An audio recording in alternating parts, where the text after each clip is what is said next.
A millionaire leaves a will that shocks his family. As the heiress tries to understand the decision, she uncovers hidden secrets in the mansion. An ambitious nephew does everything to discredit her and overturn the will. Now she must prove her honesty while facing a past filled with betrayals. If this story interested you, don't forget to subscribe to our channel and let us know which city you're watching from. The Thornton mansion, imposing in its silence, seemed to hold its breath on that autumn morning. The air was heavy with expectation and tension, as if the walls themselves knew that something extraordinary was about to happen. In the spacious office lined with fine wood, the Thornton family gathered for the reading of the will of Anthony, the recently deceased patriarch. Marcus, Anthony's nephew, a businessman in his 40s with impeccably combed hair and a tailored suit, stood by the window, observing the well-maintained garden. His eyes, usually calculating, were clouded by a mixture of sadness and anticipation. Beside him, his wife, Cynthia, an elegant and equally ambitious woman, nervously adjusted the diamond bracelet on her wrist. Seated on the leather sofa, Anthony's siblings, Charles and Rachel, exchanged apprehensive glances.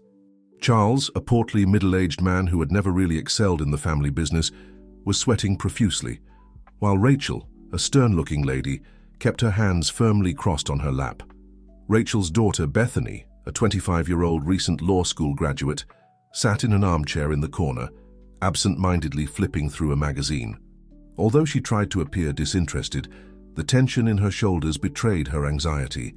The sound of footsteps in the hallway made everyone straighten up. The door opened, and Mr. Davis, the family's longtime lawyer, entered the room. His face, usually affable, was serious and composed. Behind him, to everyone's surprise, came a young woman whom no one there recognized. "Good morning, everyone," said Mr. Davis, his deep voice echoing in the silence of the room. "Before we begin, I'd like to introduce Miss Sarah Fields. She will be present during the reading of the will at Mr. Anthony's request." Sarah, a woman of about 30 years old, with brown hair tied in a simple bun and gentle eyes, nodded timidly to the group. She wore modest clothes and seemed out of place amidst the luxury surrounding her. Marcus was the first to react. "Excuse me, Mr. Davis, but who is this young lady, and why is she here? This is a family matter." The lawyer adjusted his glasses, maintaining his composure. "As I said, Mr. Marcus, Miss Fields's presence was an express request from your uncle. Everything will become clear soon." Murmurs of discontent ran through the room, but were quickly silenced when Mr. Davis opened the folder he was carrying and removed a sealed envelope. "I will now proceed with the reading of Mr. Anthony Thornton's will," he announced, carefully breaking the seal. The silence that followed was almost palpable. Each family member leaned slightly forward, anxious to hear the distribution of the fortune that Anthony had accumulated over decades at the helm of his business empire. Mr. Davis cleared his throat and began to read. "I, Anthony Thornton, being of sound mind, declare this to be my last will and testament." The legal formalities dragged on for a few minutes, during which the tension in the room only increased. Finally, the lawyer reached the part everyone was waiting for. "Regarding the distribution of my assets," read Mr. Davis, "I declare that I leave the entirety of my fortune, including all properties, stocks, and movable assets, to Sarah Fields." A stunned silence fell over the room, followed almost immediately by an explosion of indignant voices. "That's impossible," shouted Marcus, his face red with anger. "There must be some mistake," exclaimed Rachel, rising abruptly. Charles looked as if he had been struck by lightning, unable to articulate words, while Cynthia let out an incredulous and bitter laugh. Sarah, for her part, was pale and shocked. I don't understand," she murmured, looking confusedly at Mr. Davis. The lawyer raised his hands, asking for calm. "Please let me finish reading," he said firmly. Reluctantly, the family quieted down, although the air was charged with hostility. Mr. Davis continued, "Sarah Fields was my nurse during the last months of my life. She demonstrated a compassion and care that I hadn't seen in my own family for a long time. It is my wish that she use this inheritance to continue the philanthropic work I always dreamed of doing, but never had the courage to start." Marcus interrupted again, his voice trembling with anger. "This is absurd. Uncle Anthony clearly wasn't in his right mind. We're going to contest this." The lawyer raised an eyebrow. "Mr. Marcus, I can assure you that your uncle was perfectly lucid when he drafted this will.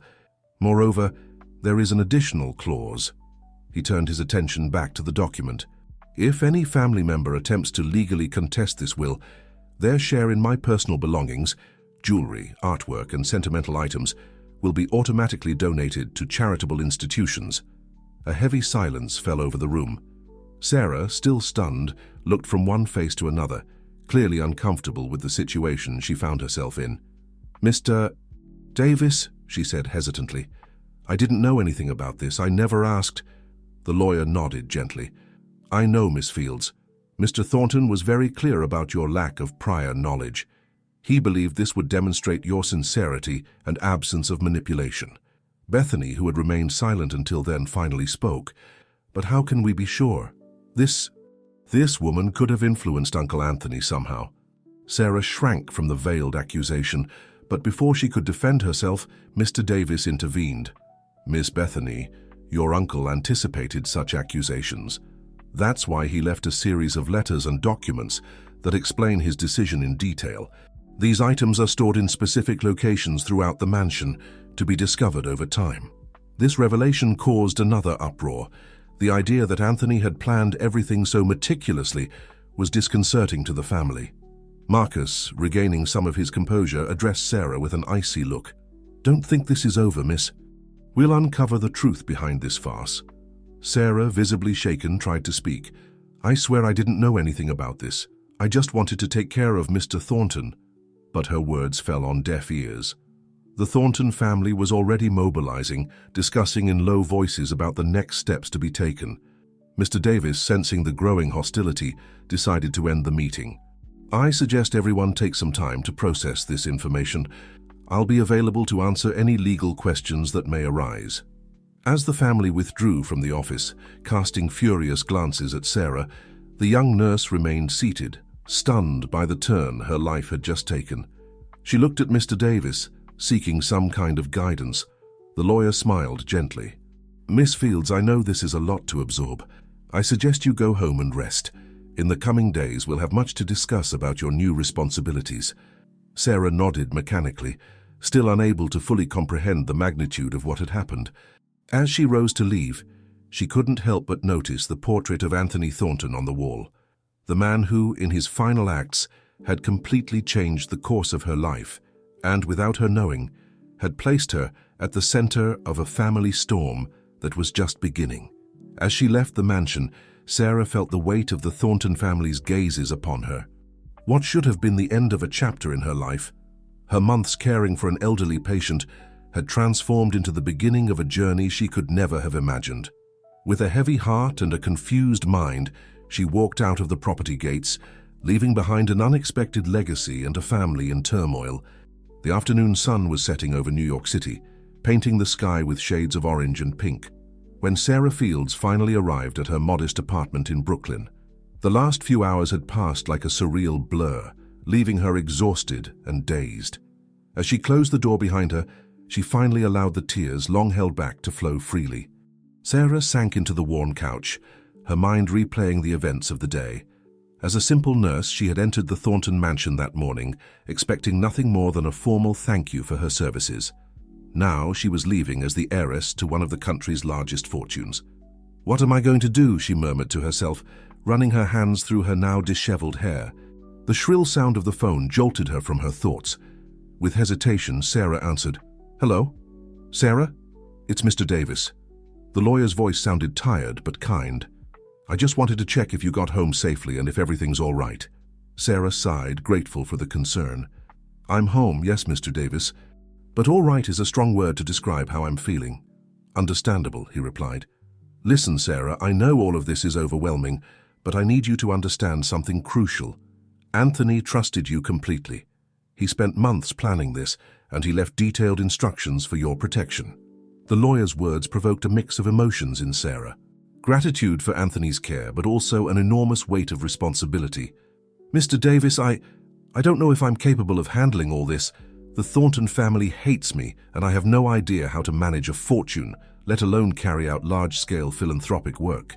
There was a pause on the other end of the line, and then Mr. Davis spoke firmly. "Sarah, Anthony saw something special in you. He believed that you had not only the compassion, but also the strength necessary to make a difference. Don't underestimate yourself. After a few more words of encouragement and the promise of a meeting in the coming days to discuss the next steps, the call ended. Sarah sat in silence for a few moments, absorbing everything. Meanwhile, at the Thornton mansion, chaos reigned. Marcus paced back and forth in the living room, gesturing furiously while talking on the phone. "I don't care what you have to do," he shouted at his personal lawyer.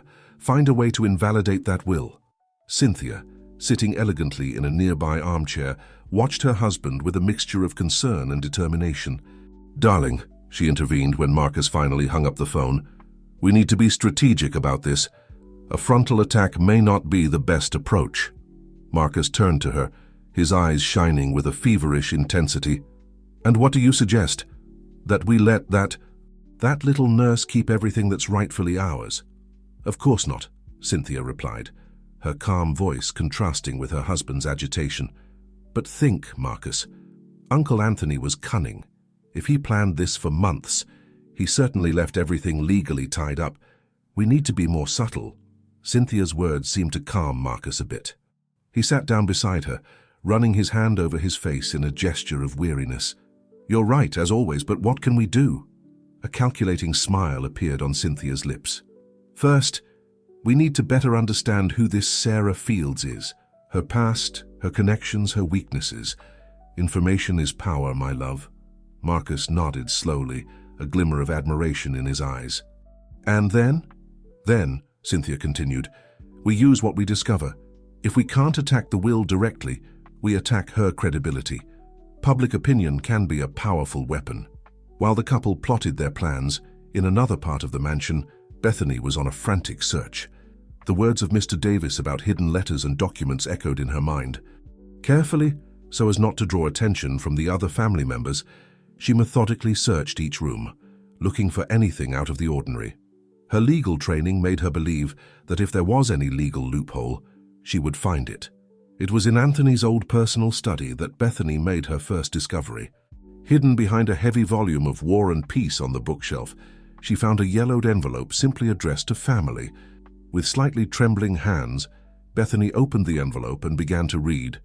"My dear ones, if you are reading this, then my will has been revealed, and I imagine you are shocked and possibly furious with my decision. I ask that you understand that I did not make this decision lightly or with the intention of punishing you. Over the years, I have observed with growing concern how money and power began to erode the values I always tried to instill in our family. I saw ambition replace compassion and greed take the place of love. Sarah Fields entered my life at a time when I had lost faith in humanity. Her kindness, her selfless dedication, and her vision of a better world reminded me of what really matters in life. By leaving my fortune to her, I am not only rewarding her goodness, but investing in a future where our name, the Thornton name, can be associated with something greater than mere business and profits. I ask that, before you judge my decision or Sarah, you look within yourselves. Reflect on what you truly value in life, and perhaps find a way to support the vision I have entrusted to her. With love, despite everything, Anthony." Bethany let the letter fall into her lap, silent tears running down her cheeks. Her uncle's words, so full of disappointment and hope, hit her deeply. For a moment she considered sharing the letter with the rest of the family, but something held her back.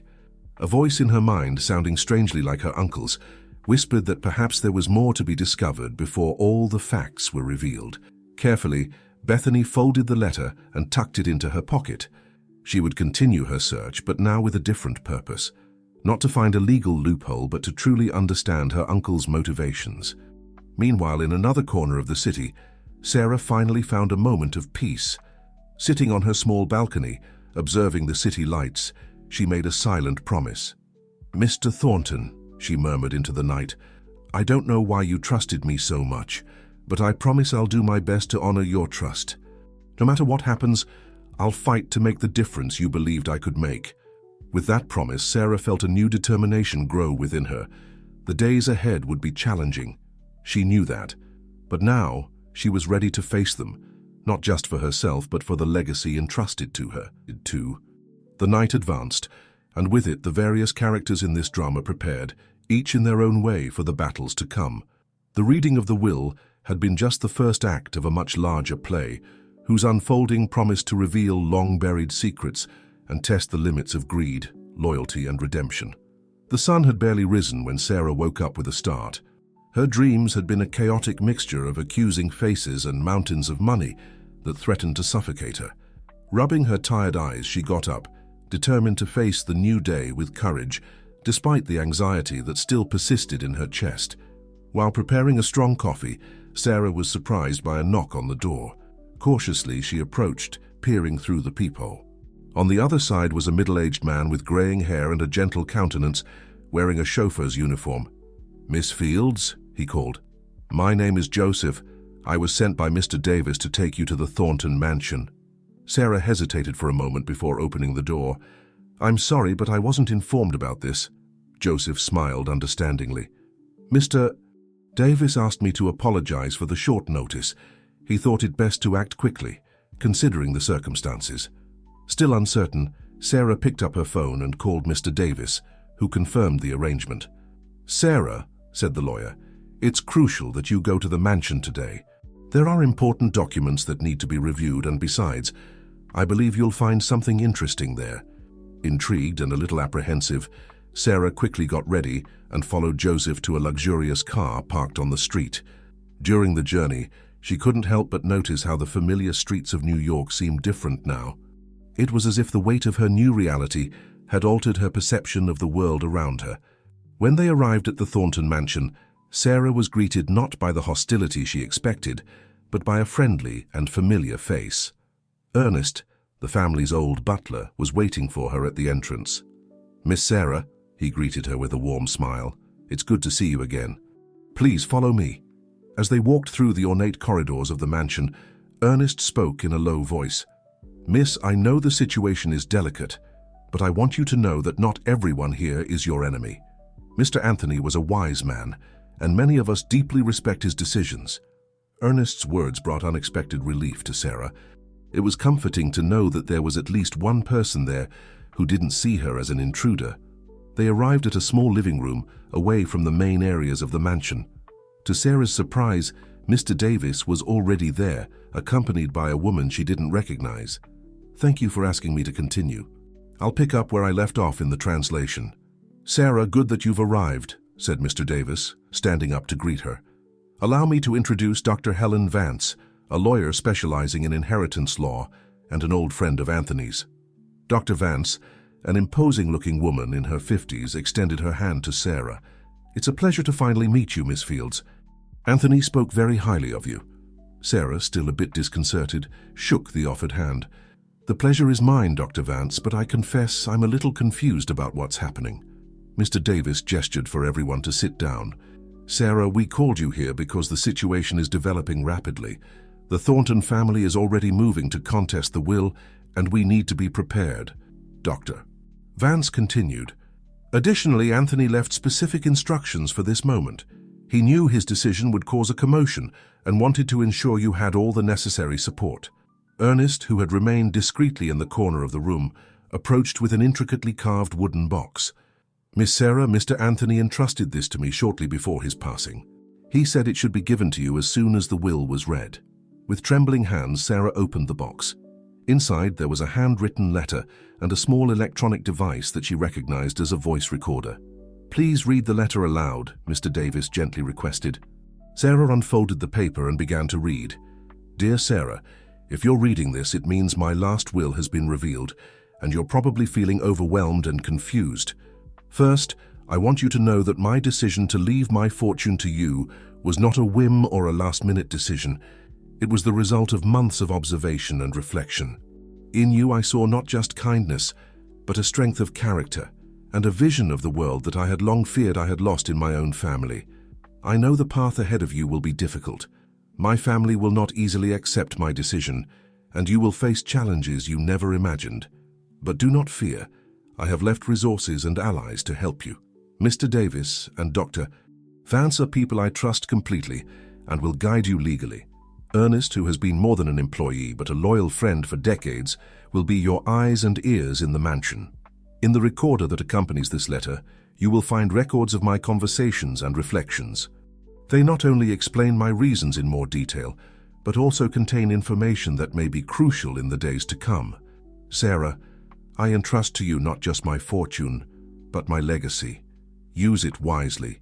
Do the good I always dreamed of doing, and above all, stay true to yourself. With deep gratitude and trust, Anthony Thornton. When Sarah finished reading, there were tears in her eyes. The trust that Anthony had placed in her was both honorable and frightening. Mr. Davis broke the silence. Sarah, I know it's a lot to process, but we need to act quickly. The family is already making moves, and we have information that Marcus, in particular, is determined to invalidate the will. Dr. Vance added, in the coming days we'll review all the legal documents and prepare our strategy. But it's crucial that you're aware of every step and actively participate in the decisions. Ernest, who had remained silent, finally spoke. Miss Sarah, if I may, I'd like to share something that might be useful. In Mr. Anthony's last months, I noticed several discrepancies in Mr. Marcus's activities. Late visits, whispered conversations, documents being removed from the office. At the time I didn't give it much importance, but now the implications of Ernest's words hung heavily in the air. Sarah looked at the faces around her, suddenly aware of the crucial role she now played in this family drama. What should I do now? She asked, her voice firm despite the uncertainty she felt. Mr. Davis smiled encouragingly. For now, let's listen to Anthony's recordings. Then we'll start mapping out our strategy. Remember, Sarah, you're not alone on this journey. As Sarah prepared to listen to Anthony's recorded words, she couldn't help but feel a mixture of fear and determination. The path ahead would be difficult, but with these unexpected allies by her side, she was ready to face whatever came. Outside the mansion, unnoticed by anyone, a shadowy figure observed the movement, discreetly taking photos with a long-range camera. The news of Sarah's presence at the mansion would soon reach Marcus's ears, adding more fuel to the fire that already burned intensely in the hearts of the Thornton family. The silence in the small room was palpable, as Sarah, with trembling hands, turned on the recorder. Anthony Thornton's familiar, raspy voice filled the room, bringing a mix of emotions to all present. If this recorder is being listened to, it means my plan has been set in motion. Sarah, my dear, I know you must be feeling overwhelmed, perhaps even frightened, but I want you to know that my trust in you is not unfounded. Sarah swallowed hard, feeling the weight of responsibility on her shoulders. In recent years, Anthony continued, I observed with growing concern the changes in my family. What was once a pursuit of business success became an obsession with power and wealth at any cost. Mr. Davis and Dr. Vance exchanged significant looks, while Ernest lowered his head, as if silently confirming the words of his former employer. Marcus, my nephew in particular, worries me. His ambition has blinded him to the values I always tried to instill in our family. I have reason to believe that he has been involved in shady, possibly even illegal business dealings. Sarah gasped, surprised by the gravity of the accusations. Dr. Vance gestured for them to keep listening. In the safe behind the painting in my office, you'll find a red folder. In it are documents that suggest embezzlement of company funds and possible deals with dubious suppliers. I didn't have time to investigate thoroughly, but I believe it's just the tip of the iceberg. Mr. Davis immediately made a note, planning to retrieve these documents as soon as possible. The recording continued, with Anthony detailing more suspicions and revelations about the family business. He mentioned secret meetings, suspicious bank transfers, and even the possibility that some family members were being blackmailed. Sarah, Anthony's voice became softer, I know I'm placing a great burden on you, but I saw in your eyes a strength and integrity that remind me of myself when I was young, before the business world hardened me. You have the chance to do what I couldn't. Use this fortune to really make a difference. Silent tears ran down Sarah's face as she absorbed Anthony's words. There are more recordings hidden throughout the mansion. Some are in obvious places, others require a bit more insight to be found. Each contains more pieces of this puzzle. Trust Ernest. He knows this house better than anyone. Ernest nodded solemnly, clearly aware of his importance in this mission. The recording ended with Anthony making a final request. Sarah, don't let my family destroy the legacy I built. Use the truth as your weapon, but always remember to act with compassion. Not everyone is lost. Some can be redeemed. When silence returned to the room, Everyone seemed to be processing the weight of the revelations. It was Dr. Vance who finally broke the silence. "Well, it looks like we have a lot of work ahead of us," she said, her voice mixing determination and concern. "Sarah, are you prepared for what comes next?" Sarah took a deep breath, feeling a new resolution grow within her. "Yes," she answered firmly. "I can't disappoint Mr. Anthony. He trusted me, and I'll do everything possible to honor that trust." Mr. Davis smiled, approving. "Excellent. Now we need to act quickly. Ernest, can you take us to Anthony's office? We need to retrieve that red folder before anyone else finds it." As the group prepared to leave the room, Sarah couldn't help but notice a subtle change in herself. The fear and uncertainty were still there, but now there was also a sense of purpose, a determination that didn't exist before. Unknown to them outside the mansion, the shadowy figure who had been observing them earlier was now speaking on a phone, his voice low and urgent. "Mr. Marcus, the nurse is here at the mansion. She's not alone. The old lawyer is with her, along with a woman I don't recognize and the butler Ernest." On the other end of the line, Marcus Thornton clenched his fists, his face contorted into a mask of anger. "Keep them under surveillance. Don't lose sight of them for even a second." "I'm on my way." Meanwhile, inside the mansion, the group led by Sarah was heading to Anthony's office, unaware of the storm that was approaching. The game of cat and mouse was about to begin, with long-buried secrets threatening to come to light and change the fate of all involved. Sarah, walking through the corridors of the mansion that now technically belonged to her, felt a shiver run down her spine. She didn't know what the future held, but she was determined to face each challenge that came, not just for herself, but for Anthony's legacy, and the greater good he believed she could achieve. As they approached the office, the air seemed to grow heavier with anticipation. Whatever was in that red folder, Sarah knew it would be just the beginning of a journey that would test every fiber of her being. Anthony Thornton's office was a fascinating blend of classic elegance and modern practicality. Mahogany bookshelves lined the walls, filled with leather-bound books, while an imposing desk dominated the center of the room. Sarah couldn't help but feel a pang of nostalgia as she entered the space, remembering the afternoons she spent caring for Anthony while he worked there.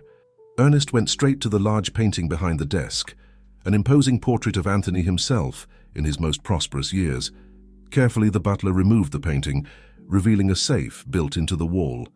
"Miss Sarah," Ernest said, turning to her, "Mr. Anthony changed the safe combination in his last days. He told me that only you would know how to open it." Sarah blinked, surprised. "Me?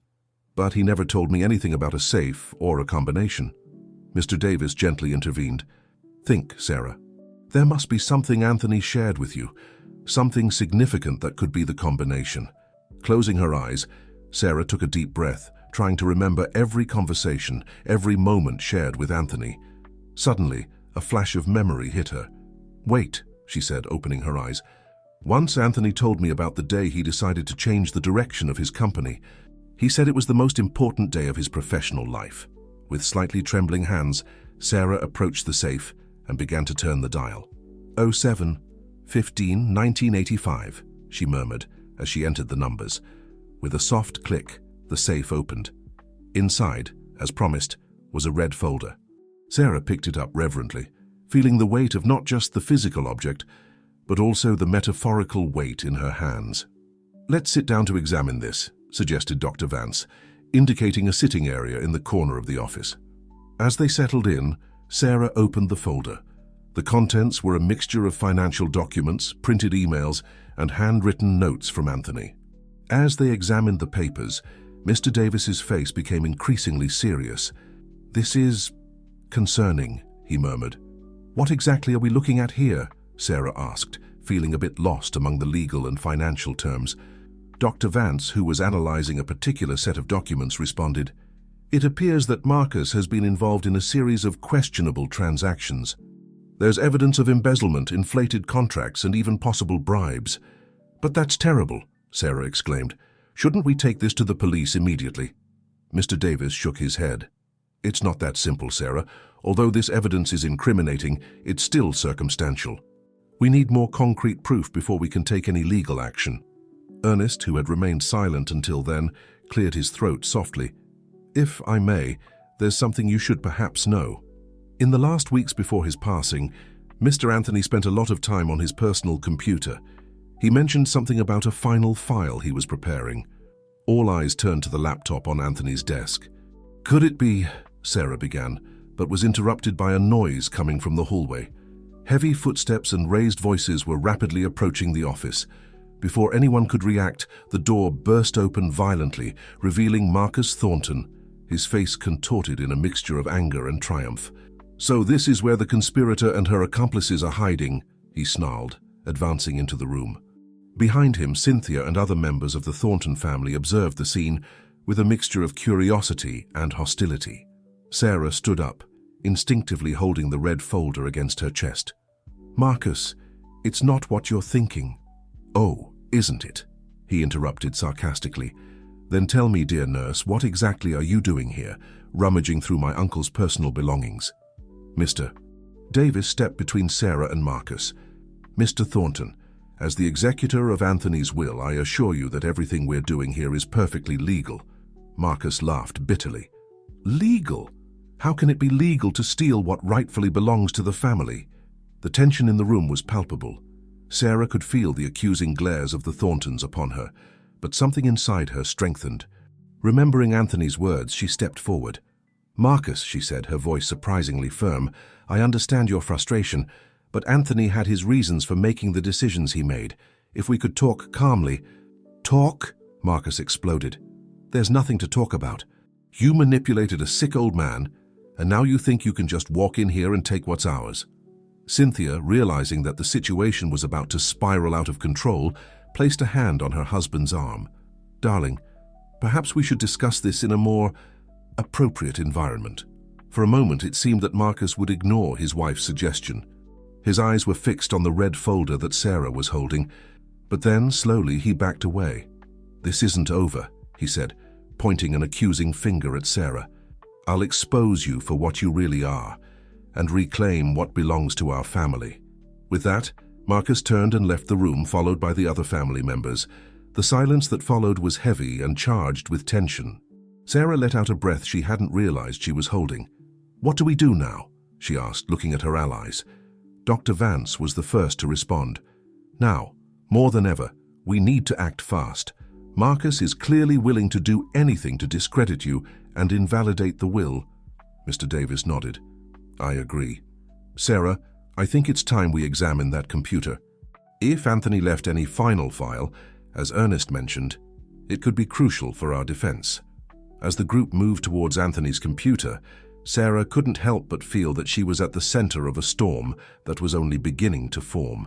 The revelations in the red folder, Marcus's open hostility, and the secrets yet to be uncovered on Anthony's computer, all of this promised turbulent days ahead. But as Sarah sat down in front of the laptop, preparing to unravel another layer of this mystery, she felt a renewed determination. No matter what came, she was ready to face it. For Anthony, for the legacy he had entrusted to her, and for the truth that deserved to be revealed. Anthony Thornton's office, once a sanctuary of peace and reflection, now seemed like a besieged fortress. Sarah, seated in front of the late businessman's laptop, felt the weight of her allies' anxious gazes on her shoulders. Mr. Davis, Dr. Vance and Ernest formed a protective semicircle around her, as if trying to ward off the shadows of the recent confrontation with Marcus. "Can you access it, Sarah?" asked Mr. Davis, leaning slightly. Sarah bit her lip, her fingers hovering over the keyboard. "He never told me the password," she admitted. "But maybe—" She closed her eyes for a moment, trying to remember any clue that Anthony might have left. Then, with a flash of inspiration, she typed, "New Horizons 1985. The screen flickered, and to everyone's relief, the desktop appeared. "Incredible," murmured Dr. Vance. "How did you know?" Sarah smiled sadly. "It was the motto he adopted on the day he decided to change the company's direction, the same day as the safe combination." Ernest nodded approvingly. Mr. Anthony always said that consistency was the key to a good memory. With access secured, Sarah began navigating through the files. Anthony's meticulous organization made the search easier, but also highlighted the vastness of information stored there. "There," exclaimed Mr. Davis, pointing to a folder titled Final Legacy. Sarah clicked on the folder, revealing a series of documents, spreadsheets, and videos. The first file that caught their attention was a video titled "For Sarah and the Executors." With a lump in her throat, Sarah pressed play. Anthony's face filled the screen, his eyes tired but determined. "Sarah, my dear, if you're watching this, it means things have unfolded, as I feared. First, I want you to know that my trust in you is unshakable." What you'll find in this folder is the result of years of Anthony's face filled the screen, his eyes tired but determined. "Sarah, my dear, if you're watching this, it means things have unfolded as I feared. First, I want you to know that my trust in you is unshakable. What you'll find in this folder is the result of years of observation and investigation." He paused, his gaze becoming more serious. "Unfortunately, I discovered that the corruption in my family goes beyond what I initially suspected. Marcus is not alone in his questionable endeavors. There is evidence that other family members, including my own brother Charles, have been involved in money laundering schemes and tax fraud." Sarah gasped, shocked by the revelation. Mr. Davis and Dr. Vance exchanged worried looks. Anthony continued, "In the attached files, you'll find documents detailing suspicious transactions, incriminating emails, and even recordings of conversations that prove their involvement.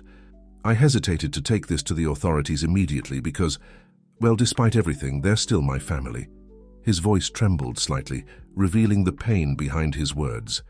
"Sarah, I'm entrusting you not only with my fortune, but also with the chance to correct the mistakes I allowed to happen under my nose.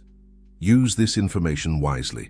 My wish is for the truth to come to light, but also for there to be a chance of redemption for those who are willing to acknowledge their mistakes." The video ended, leaving a heavy silence in the room. "My God," whispered Dr. Vance. "This is much more serious than we imagined." Mr. Davis was already examining the other files. He wasn't kidding. There's substantial evidence here. This could not only guarantee the validity of the will, but also lead to serious legal consequences for several members of the Thornton family. Sarah leaned back in her chair, feeling the weight of the responsibility that Anthony had placed on her. "What should we do now?" Before anyone could answer, Ernest's phone rang. The butler answered, his face growing progressively paler as he listened. When he hung up, his eyes were wide with concern. "That was Julia, the housekeeper," he said. "She overheard Marcus on the phone. It seems he's planning something drastic.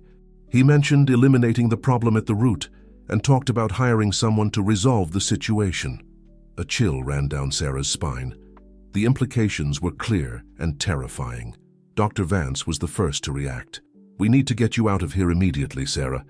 If Marcus is willing to resort to such extreme measures, your safety is at risk." Mr. Davis nodded vigorously. "I agree. I'll contact some trusted connections to ensure your protection. Meanwhile, we need to start preparing our legal strategy based on this new information." Sarah, still stunned by the rapid turn of events, looked at Anthony's laptop. "What about this? We can't leave this evidence here." "I'll take care of it," said Ernest, his voice firm. "I'll make copies of everything and ensure that the originals are kept in a secure location." As the group hurriedly prepared to leave the office, Sarah couldn't help but feel a mixture of fear and determination. The game had changed drastically. What had begun as a dispute over inheritance now revealed itself as a complex web of corporate crimes and veiled threats. As they left the mansion, the sun was setting on the horizon, painting the sky in shades of orange. Sarah looked back at the imposing structure that now officially belonged to her, but which had never seemed so threatening. "Are you ready?" asked Mr. Davis, opening the door of a car that had just arrived. Sarah nodded, taking a deep breath. "Yes," she answered, her voice firm despite the internal turmoil. "Anthony trusted me to do the right thing. I won't disappoint him." As the car pulled away from the mansion, Sarah knew she was leaving behind not just a building, but also the simple life she had known until then. Ahead of her, an uncertain path unfolded, fraught with dangers, but also possibilities. With her new allies by her side and truth as her compass, she was determined to navigate these turbulent waters, no matter what fate had in store. The car weaved through the streets of New York City, the city lights reflecting off the darkened windows. Sarah, seated in the back between Mr. Davis and Dr. Vance, kept her eyes fixed on the urban landscape that passed by rapidly. Her mind, however, was miles away, reliving the tumultuous events of the past few hours. "Where are we going?" she finally asked, breaking the tense silence that hung in the vehicle. Mr. Davis leaned slightly towards her. "To a safe location, Sarah. An apartment I maintain for delicate situations like this. No one but us knows of its existence." Dr. Vance nodded in agreement. "It's essential we keep you off the radar for now, at least until we fully understand the extent of Marcus's threats." The car finally stopped in front of a discreet building in a quiet residential neighborhood.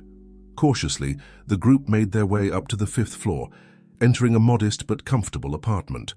Once inside, Sarah sank into a sofa, exhaustion finally overtaking her. "What happens now?" she asked, her voice betraying her weariness and concern. Mr. Davis began pulling the curtains, ensuring privacy. "Now, we carefully analyze all the information Anthony left. We need to build a solid case before we take any action." Dr. Vance had already opened her laptop, beginning to examine the copies of the files that Ernest had provided. "This is going to take some time," she murmured, her eyes scanning the screen. "The amount of information here is impressive." The following hours passed in a blur of concentrated activity. Sarah, recovering some of her energy, joined the lawyers in analyzing the documents.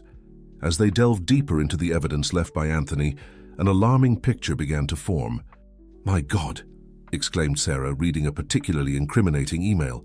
"Marcus wasn't just embezzling funds. He was using the company to launder money from criminal organizations?" Mr. Davis nodded gravely. "It appears so. And from what I'm seeing here, he wasn't alone. Charles, Anthony's brother, seems to have been a key facilitator in this scheme. Dr. Vance, who was examining financial records, added, "And it doesn't stop there. There are indications that Cynthia, Marcus's wife, was involved in a network of bribes to secure government contracts." Sarah felt her stomach churn. The magnitude of the corruption that Anthony had uncovered was staggering. "How did he manage to gather all this information without anyone noticing?" "Anthony was always more astute than people imagined," Mr. Davis responded with a sad smile. "He had probably been collecting this evidence for years, waiting for the right moment to act." A sudden thought occurred to Sarah. But if he knew all this, why didn't he report it earlier? Why wait until his passing? Dr. Vance looked up from her laptop, her gaze understanding. Probably because he hoped he could resolve this internally, give the family a chance to redeem themselves. But when he realized that wouldn't be possible, he decided to trust me, Sarah completed, the realization of the weight of that trust falling upon her like a mantle. The silence that followed was interrupted by the ring of Mr. Davis's phone. He answered quickly, his face tensing as he listened. "I understand. Thank you for the warning, Ernest," he said before hanging up. Sarah and Dr. Vance looked at him expectantly. "Ernest just informed me that Marcus is moving significant resources," Mr. Davis explained. "It seems he's hiring private investigators and possibly less scrupulous individuals." Sarah felt a chill run down her spine. "He's really willing to go that far?" "Unfortunately, yes," Dr. Vance replied. "With what we've discovered here, it's clear that Marcus has a lot to lose. He probably sees you as a threat not just to the inheritance but to his freedom." Mr. Davis stood up, walking to the window and carefully peeking through the curtains. "We need to act fast. Sarah, with your permission, I think it's time we contact the authorities." Sarah hesitated for a moment, remembering Anthony's desire to give the family a chance for redemption. But faced with evidence of serious crimes and threats to her own safety, she knew there was no other choice. "Do what's necessary," she finally said, her voice firm despite the turmoil of emotions inside her. Dr. Vance nodded, already picking up her phone. "I have contacts in the FBI. I'll arrange a discreet meeting as soon as possible." As the lawyers moved about, making calls and organizing documents, Sarah found herself looking out the window, observing the city that never sleeps. Out there somewhere, Marcus and his allies were plotting, seeking ways to silence her and keep their secrets buried. But here, in this small apartment turned into an improvised headquarters, Sarah felt a resolution grow within her. Anthony had entrusted her not just with his fortune, but with the chance to do justice, to correct the mistakes of the past, and perhaps save the true legacy of the Thornton family. With a determined sigh, she turned back to the room, ready to face whatever fate had in store for her. The battle was far from over, but now, armed with the truth and supported by loyal allies, Sarah knew she had a chance to fight. And fight she would, not just for herself, but for Anthony and for all those who had been harmed by the greed and corruption she was now determined to expose. The day had barely dawned when Sarah was awakened by a soft knock on the bedroom door. She had slept for only a few hours, her sleep agitated by nightmares in which Marcus chased her through endless labyrinths. "Sarah?" Dr. Vance's voice sounded from the other side of the door. "Sorry to wake you so early, but we have news." Quickly, Sarah got up and opened the door. The lawyer looked tired, but her eyes shone with renewed energy. "What happened?" Sarah asked, following Helen to the apartment's living room. Mr. Davis was already there, holding a cup of coffee and talking quietly with a man Sarah didn't recognize. Seeing her, the lawyer smiled tiredly. "Sarah, this is Special Agent Rodriguez from the FBI," he introduced. "He's here to hear our case." The agent, a middle-aged man with keen eyes, extended his hand to Sarah. "Miss Fields, it's a pleasure to meet you. I must say that the information your lawyers shared with me is, well, quite impressive." Sarah nodded, feeling the weight of the situation. "What does this mean for us now, Agent Rodriguez?" Rodriguez sat down, gesturing for the others to do the same. "Well, based on the evidence presented to me, we have more than enough grounds to open a formal investigation. The crimes we're talking about here, money laundering, fraud, bribery, are extremely serious." Dr. Vance intervened. "And what about Sarah's safety? We have reason to believe that Marcus Thornton may pose a direct threat to her." The agent nodded gravely. "I understand your concern. I'll assign a team to ensure Miss Fields' protection. Additionally, I suggest we keep her location in absolute secrecy for now." Sarah felt a mix of relief and apprehension. On one hand, it was comforting to know that the authorities were taking the situation seriously.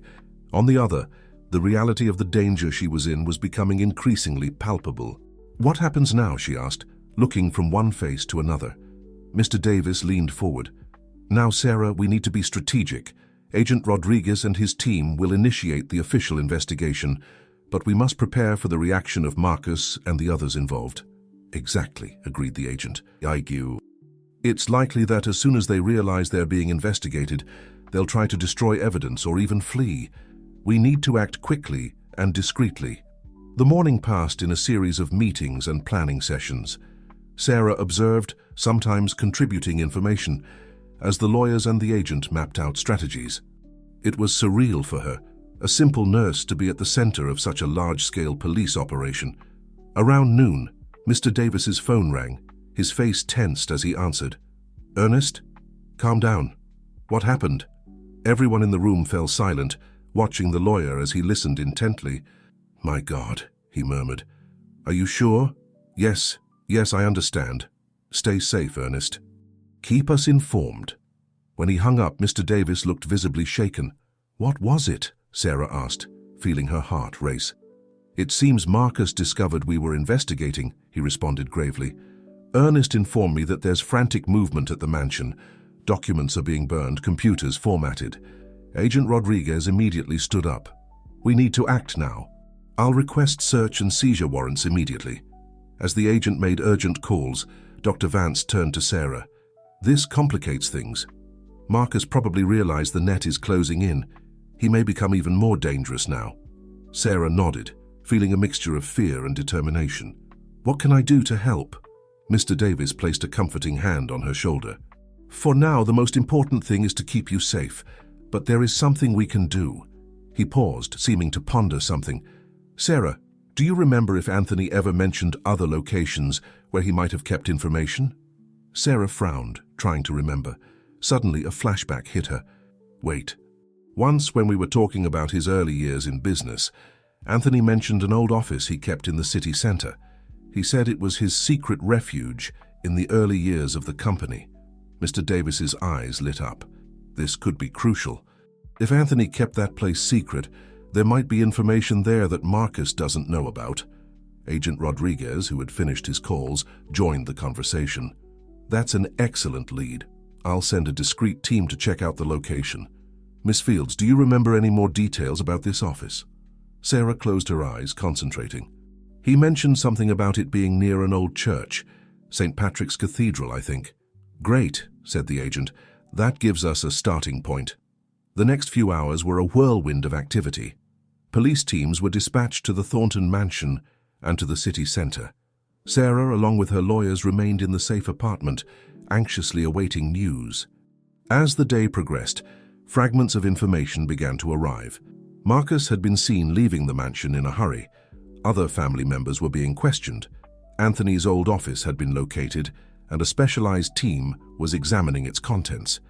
It was already night when Agent Rodriguez returned to the apartment, his face a mixture of exhaustion and triumph. "We found something," he announced, placing a folder on the table. In Anthony's old office, there was a hidden safe. Inside it, we found this. Upon opening the folder, Sarah and the lawyers saw a series of documents, some dating back decades. "They're detailed records," explained the agent. "Suspicious transactions, names of underworld contacts, even recordings of incriminating conversations. Anthony seems to have kept a complete dossier of Marcus's and others' illicit activities over the years." Sarah felt a wave of emotions hit her: relief for having found such compelling evidence, sadness for the extent of corruption that Anthony had uncovered, and a renewed determination to do justice. "What happens now?" she asked, her voice firm despite the internal turmoil. Agent Rodriguez looked at her with respect. "Now, Miss Fields, we're entering the final phase. With this evidence, we can issue arrest warrants. Marcus and his accomplices will be hunted down and brought to justice." As the group discussed the next steps, Sarah found herself looking out the window at the city that never slept. Somewhere out there, Marcus was on the run, probably planning his next move. But now, for the first time since this whole saga began, Sarah felt they had a real advantage. The battle was far from over, but with the truth on her side and justice in motion, Sarah knew they were on the right path. Anthony's legacy, the true legacy of integrity and justice, was about to be honored. The days that followed were an emotional roller coaster for Sarah. The safe apartment transformed into a kind of command center, with police officers, lawyers, and investigators constantly coming and going. Sarah observed everything with a mixture of fascination and apprehension, still trying to process the fact that her life had changed so drastically in such a short time. On the morning of the third day after the discovery of the documents in Anthony's old office, Agent Rodriguez arrived with important news. "We have arrest warrants for Marcus, Charles, and 3 more company executives," he announced, his voice a mixture of satisfaction and determination. "Teams are being mobilized right now." Sarah felt her heart race. "And Marcus? Any sign of him?" The agent shook his head. "Not yet. We believe he has left the country, but we're working with Interpol to locate him." Mr. Davis, who was reviewing some documents, looked up. "What about the other family members? Bethany, for example?" "Bethany is cooperating," replied the agent. "In fact, she has provided valuable information about some of Marcus's operations. It seems she was less involved than we initially thought." Sarah felt a pang of relief. Despite everything, she didn't wish to see the entire Thornton family destroyed. The idea that some members could be redeemed was comforting. The following hours were tense. Sarah, along with her lawyers, watched the news and awaited updates from Agent Rodriguez. Reports began to emerge in the media about a major police operation involving one of New York's most prominent families. It was late in the afternoon when the phone rang. Mr. Davis answered, his face becoming serious as he listened. When he hung up, everyone looked at him expectantly. "That was Ernest," he said. "Marcus has contacted him." Sarah stood up abruptly. "What? Is he at the mansion?" "Mr. Davis shook his head. "No, but he's in the city. Apparently he wants to negotiate." Dr. Vance frowned. "Negotiate? After everything he's done?" "He must be desperate," observed Sarah. "What exactly does he want?" "According to Ernest, Marcus is willing to turn himself in and provide information about others involved in the schemes," explained Mr. Davis. "In exchange, he wants to talk to you, Sarah." A heavy silence fell over the room. Sarah felt all eyes turn to her. "This is obviously a trap," said Dr. Vance, breaking the silence. "We can't risk Sarah's safety." Agent Rodriguez, who had been immediately informed, intervened. "I agree it's risky, but it could also be an opportunity. If we can capture Marcus and obtain his confession, it could significantly accelerate the legal process." Sarah remained silent for a few moments, pondering the situation. Finally, she spoke. "I want to do this." "Sarah, are you sure?" asked Mr. Davis, concern evident in his voice. She nodded. "Yes, I think I think I need to face him. Not just for myself, but for Anthony, for everything he entrusted to me. Agent Rodriguez stood up. If that's the case, we'll plan this meticulously. Sarah's safety will be our top priority. The following hours were dedicated to elaborating a detailed plan. The meeting would be at a neutral location, a cafe in the city center, chosen for its strategic location that would allow the police to discreetly monitor everything. Sarah would wear a listening device, and tactical teams would be positioned at all key points around the area. When the moment finally came, Sarah felt a strange calm come over her. Dressed simply with a small microphone hidden in her blouse, she entered the cafe, her eyes immediately locating Marcus in a secluded corner. He looked like a broken man. His eyes, once full of arrogance, were now sunken and tired. When he saw Sarah approach, a mix of emotions crossed his face: anger, fear, and something that seemed almost like remorse. "Sarah," he said, his voice hoarse, "thank you for coming." She sat down, maintaining a neutral expression. "I'm here, Marcus. What do you want?" He sighed deeply. "First, I want you to know that I never intended to hurt you. The threats, the accusations, I was desperate." Sarah watched him carefully. "And now?" "Now?" Marcus laughed bitterly. "Now I realize it's all over. Anthony. He was always smarter than all of us. I should have known he would have a plan." "Why, Marcus?" Sarah couldn't contain the question. "Why did you do all this?" He remained silent for a moment, as if searching for the words. "At first, they were just small diversions. I told myself it was for the good of the company to keep things running smoothly. But then, it got bigger, out of control.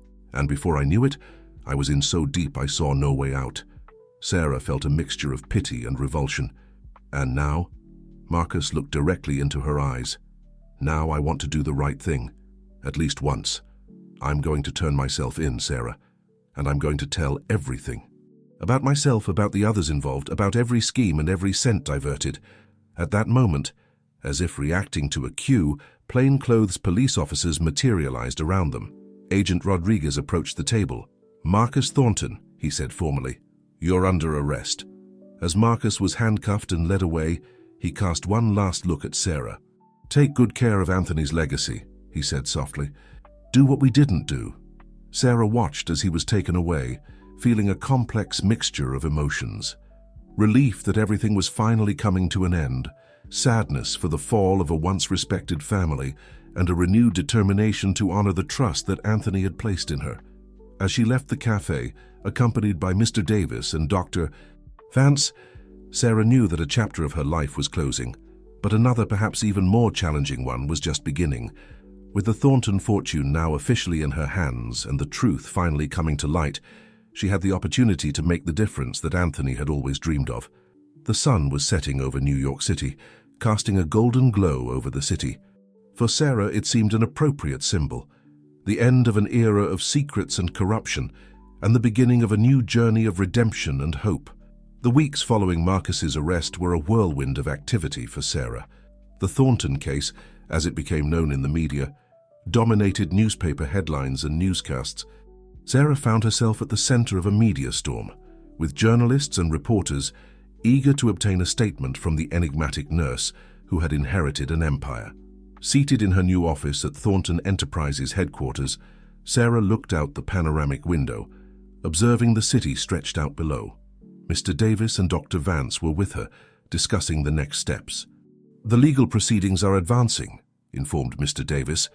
"Marcus is cooperating fully, which has accelerated the investigations.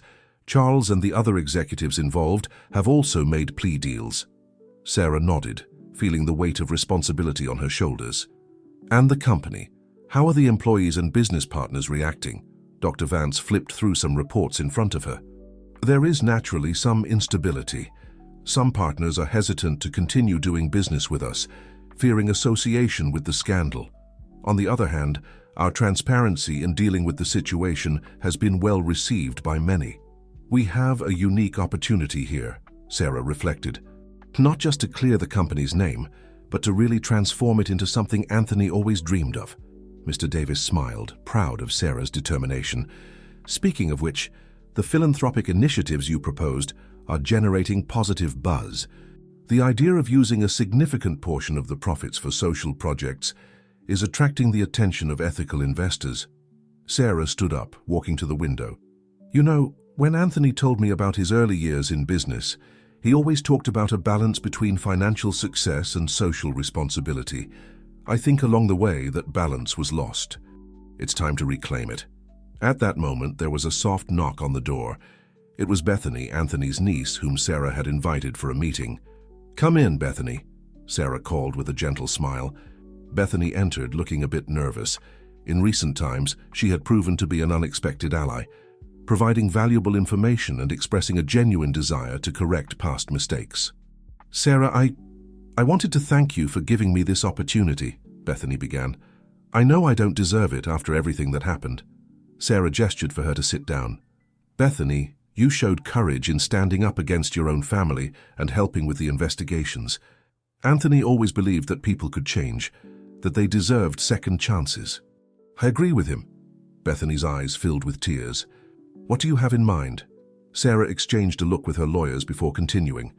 "We are restructuring the company, focusing not just on profits, but on positive social impact. I'd like you to lead our new corporate social responsibility division." Bethany was taken aback. "Me? But why?" "Because you understand the mistakes of the past and are committed to correcting them," Sarah explained. "Plus, your legal background will be valuable in ensuring we operate with full transparency and ethics." The young woman nodded, emotional. "I won't disappoint you, Sarah, I promise." After Bethany left, Sarah turned to her lawyers. "There's one more thing I'd like to discuss," she said, her voice firm. "I want to establish a foundation in Anthony's name, something that can really make a difference in people's lives." Mr. Davis smiled. "I think Anthony would be very proud, Sarah. What areas do you have in mind?" "Education, health, and community development," Sarah responded promptly. "I want to focus especially on underprivileged areas, offering scholarships, improving access to healthcare, and supporting small entrepreneurs." Dr. Vance made some notes. "This is ambitious, but with the resources at our disposal, definitely feasible. I'll start working on the legal aspects immediately." As they discussed the details of the foundation, Sarah couldn't help but think about how her life had changed. From a simple nurse to the leader of a business and philanthropic empire, the path had been tumultuous and unexpected. But now, looking to the future, she felt a mixture of enthusiasm and determination. The sun was beginning to set, painting the New York City sky with shades of orange and pink. Sarah found herself thinking of Anthony, wondering if he would be satisfied with the direction things had taken. "Mr. Davis," she called softly, "do you think Anthony would approve of what we're doing?" The lawyer smiled, his eyes shining with contained emotion. "Sarah, my dear, I'm absolutely certain that Anthony would not only approve but would be immensely proud. You've taken his legacy and are transforming it into something even greater than he could have imagined." Sarah felt a wave of emotion hit her. She walked to a small table in the corner of the office, where she had placed a photo of Anthony. Gently touching the frame, she whispered, "I hope I'm doing justice to your trust, Anthony. I promise I'll keep fighting to make the difference you always dreamed of." As the day came to an end, Sarah knew that the path ahead would still be full of challenges. Transforming a company with such a troubled past would not be easy. Gaining the trust of the public, employees, and business partners would take time, but she was determined to persevere. Anthony Thornton's legacy would not just be preserved, it would be expanded and transformed into a force for good. And Sarah, the unlikely heiress, was ready to lead this transformation one step at a time. The months passed quickly, and with them, the landscape of Thornton Enterprises began to change significantly. Sarah, now firmly established in her leadership position, faced each day with a mixture of determination and humility. On a sunny spring morning, Sarah was conducting a meeting with her newly formed management team. The large conference room, once a symbol of corporate opulence, had been remodeled to reflect the company's new values, sustainability and transparency. "Our first quarter under the new direction has shown promising results," Sarah began, looking at the faces around her. "The social responsibility initiatives are already having a positive impact, not just on our public image, but also on employee morale." Bethany, now Director of Corporate Social Responsibility, nodded enthusiastically. "The corporate volunteer programs have been a resounding success. We have more employees signing up than available spots. Excellent, Sarah smiled. And how are the Anthony Thornton Foundation projects going? A young executive, newly hired to lead the foundation, spoke up. We're making significant progress, Ms. Fields. Our first batch of scholarships has already been distributed, benefiting 500 students from underprivileged communities. Additionally, the mobile clinic project is ready to launch next month. Sarah felt a wave of satisfaction. It was exactly the kind of change she had envisioned when she took control of the company. However, she knew there was still much work ahead. What about the challenges? She asked, her tone becoming more serious. I know not everything has been smooth sailing. The CFO, an experienced man whom Sarah had kept from previous administrations due to his integrity, cleared his throat.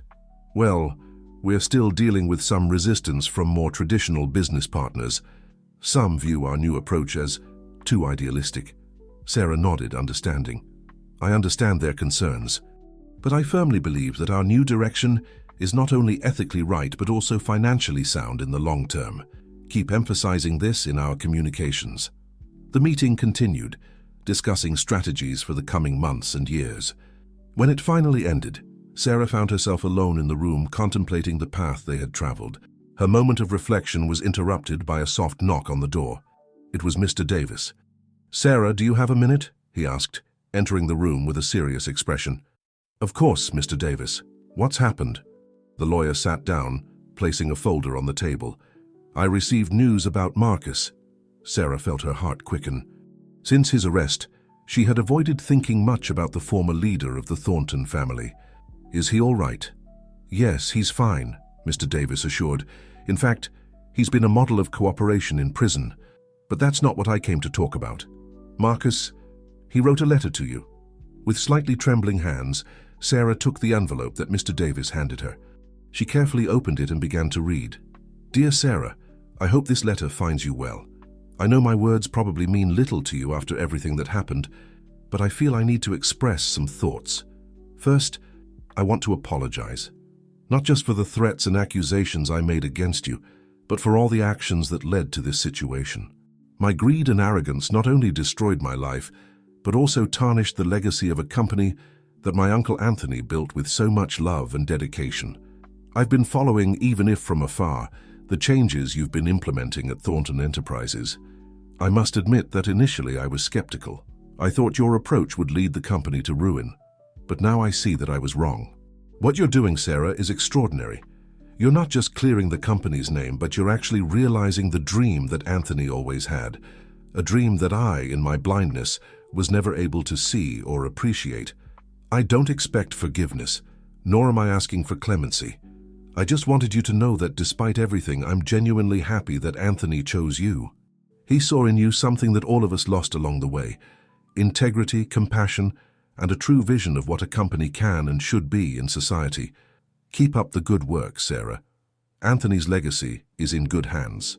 Sincerely, Marcus Thornton. Sarah finished reading, feeling a complex mixture of emotions. Unexpected tears sprang to her eyes. Are you okay? Asked Mr. Davis, concerned. Sarah nodded, wiping her eyes. Yes, I am. It's just that this means a lot, to know that even Marcus can see the value in what we're doing. Mr. Davis smiled gently. Anthony always believed in people's capacity to change, to redeem themselves. It seems that, in a way, you're realizing that aspect of his legacy too. Sarah stood up, walking to the window. New York City stretched out before her, vibrant and full of possibilities. You know, Mr. Davis, she said softly, when all of this started, I felt completely lost. How could a nurse lead a business empire? But now I understand why Anthony did what he did. It wasn't just about business or money. It was about vision, about making a real difference in the world. The lawyer joined her at the window. And that's exactly what you're doing, Sarah. Every day you're proving that Anthony was right to trust you. Sarah smiled, feeling a renewed sense of purpose. We still have a long way to go, but I'm ready to face every challenge that comes. As the afternoon sun bathed the city in a golden glow, Sarah knew this was just the beginning. Anthony Thornton's legacy, now in her hands, was blossoming in ways no one could have predicted, and she was determined to ensure it continued to grow, inspire, and transform lives for many years to come. 5 years had passed since Sarah Fields took control of Thornton Enterprises. What was once a corporation, embroiled in scandals and corruption, had transformed into a model of ethical business and positive social impact. On a sunny Saturday morning, Sarah walked through the corridors of a new children's hospital in a New York suburb. The modern and welcoming building was the latest project of the Anthony Thornton Foundation, an achievement that filled Sarah with quiet pride. "And here we have our pediatric oncology treatment wing," explained Dr. Raphael, the hospital's medical director, as he guided Sarah and a small group of journalists through the facility. "Thanks to the Foundation's funding, we've been able to acquire state-of-the-art equipment that would rival any medical center in the world." Sarah observed everything with attentive eyes, noticing the smiles on the faces of the hospitalized children and the visible relief in their parents' eyes. This was the kind of real change she had always dreamed of providing.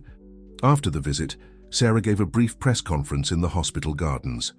"Ms. Fields," asked a journalist, "when you took control of Thornton Enterprises, many doubted that a former nurse could lead such a large conglomerate. How would you respond to those critics now?" Sarah smiled, remembering the initial challenges. "My experience as a nurse taught me something crucial: the importance of caring. Whether it's for a patient or a company, the principle is the same. It's about putting the needs of others first, about having a long-term vision, and about doing the right thing, even when it's difficult."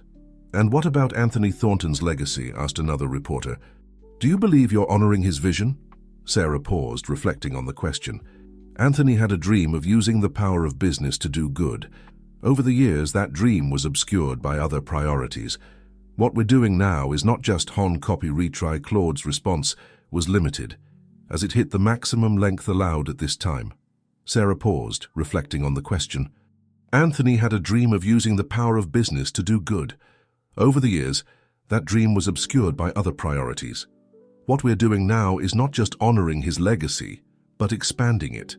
We're showing that it's possible to be financially successful and still have a significant positive social impact. After the interview, Sarah stepped away from the group, walking alone through the hospital gardens. She sat on a bench, watching children playing in a nearby recreation area. The sound of their laughter filled the air, a powerful reminder of why all her hard work mattered.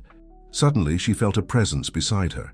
It was Bethany, who had become not just a trusted colleague, but also a close friend over the years. "It was a beautiful opening ceremony," Bethany commented, sitting down next to Sarah. Sarah nodded. "It's amazing to see all of this becoming a reality.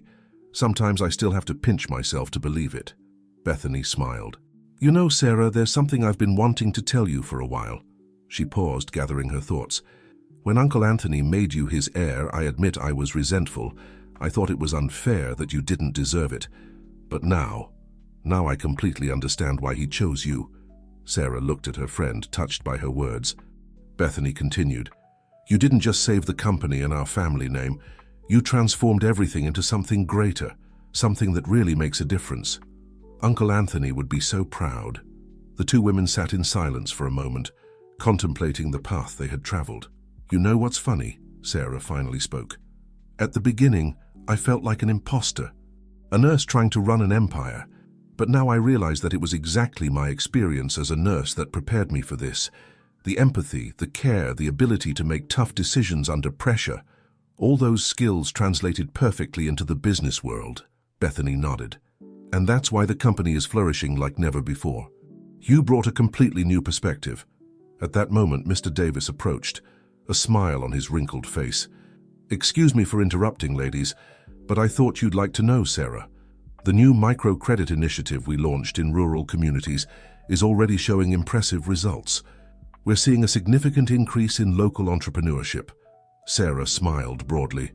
"That's great news. We need to expand this program as quickly as possible." As they discussed the details of the project, Sarah couldn't help but reflect on the incredible journey she had lived. From a simple nurse to the leader of a conglomerate that was genuinely changing lives, she had faced unimaginable challenges and grown in ways she never expected. The sun was beginning to set, casting a golden glow over the hospital. Sarah stood up, looking at the building that symbolized so much of what she and her team had achieved.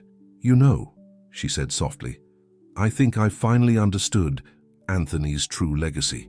Bethany and Mr. Davis looked at her, curious.